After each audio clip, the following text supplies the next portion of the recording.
कार्तिक मास में आने वाली पूर्णिमा के दिन प्रकाश उत्सव मनाया जाता है। इस दिन सिख धर्म के संस्थापक गुरु नानक देव की जयंती होती है। इस दिन को प्रकाश उत्सव या गुरु पर्व भी कहा जाता है। गुरु नानक जी सिख धर्म के संस्थापक और पहले सिख गुरु थे। उनका जन्म साल 1469 में कार्तिक पूर्णिमा के दिन हुआ था। इसलिए हर साल कार्तिक मास की पूर्णिमा तिथि को गुरु नानक जयंती पूरी दुनिया में मनाई जाती है। इस साल गुरु नानक जयंती 8 नवंबर को मनाई जाएगी। सिख धर्म के अनुयायियों के लिए ये जयंती काफी खास होती है।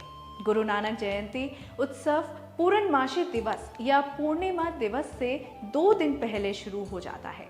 गुरु नानक जयंती उत्सव पूर्णमासी दिवस या पूर्णिमा दिवस से 2 दिन पहले शुरू हो जाता है। इसमें अखंड पाठ, नगर कीर्तन जैसे अनुष्ठान शामिल होते हैं। गुरु नानक जयंती के दिन देश भर के गुरुद्वारों को सजाया जाता है, जहां बड़ी संख्या में भक्त आते हैं। प्रकाश उत्सव के अनुष्ठान। प्रकाश उत्सव के 2 दिन पहले अनुष्ठानों की पूरी श्रृंखला होती है। पहले दिन अखंड पाठ होता है। इस मौके पर गुरुद्वारों को फूलों और लाइटों से बड़ी खूबसूरती से सजाया जाता है। मुख्य दिन अमृत बेला में उत्सव शुरू होता है। सुबह भजनों का पाठ होता है, जिसके बाद कथा और कीर्तन होता है। प्रार्थना के बाद सिख लंगर के लिए इकट्ठा होते हैं। लंगर के बाद भी कथा और कीर्तन का पाठ जारी रहता है। रात में गुरबानी के साथ इस उत्सव का समापन होता है।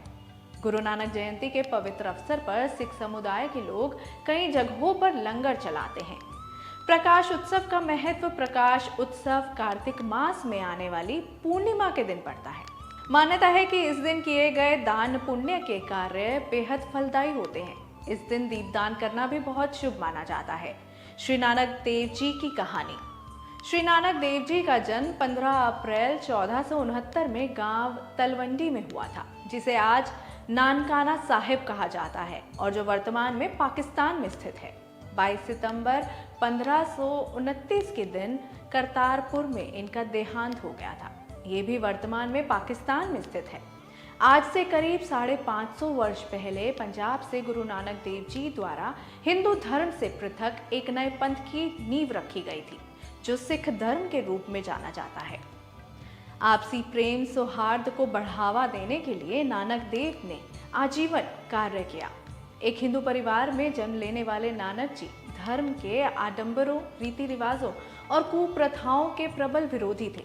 वो जाति बंधन के सख्त खिलाफ थे।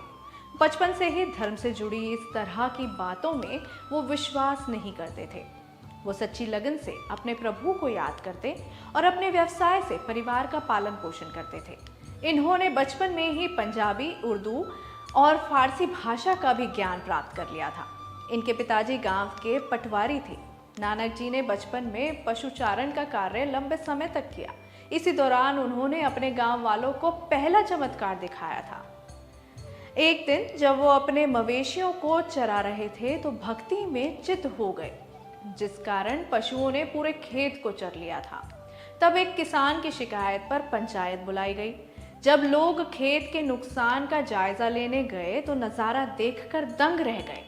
उस खेत में फसलें यूं ही खड़ी थी। सन्यासी जीवन जीने वाले नानक देव जी के अंतिम दिन बेहद चर्चित रहे। उनके विचारों से प्रभावित होकर लोग उन्हें अवतार का दर्जा देते थे। इनके जीवन में एक मोड़ ऐसा आया जब इन्होंने सन्यास का मार्ग छोड़ अपनों के बीच जीवन जीते हुए मानव धर्म के लिए कार्य किया। इसी समय इन्होंने करतारपुर नगर बसाया। इसी नगर में 22 सितंबर 1529 को नानक देव जी की मृत्यु हो गई थी। अपनी मृत्यु से ठीक पहले इन्होंने अपने शिष्य लहना को उत्तराधिकारी घोषित कर दिया था, जो आगे जाकर गुरु अंगद देव जी कहलाए। धर्म और भक्ति से जुड़ी ऐसी और महत्वपूर्ण जानकारी के लिए देखते रहिए भक्ति 44। नमस्कार।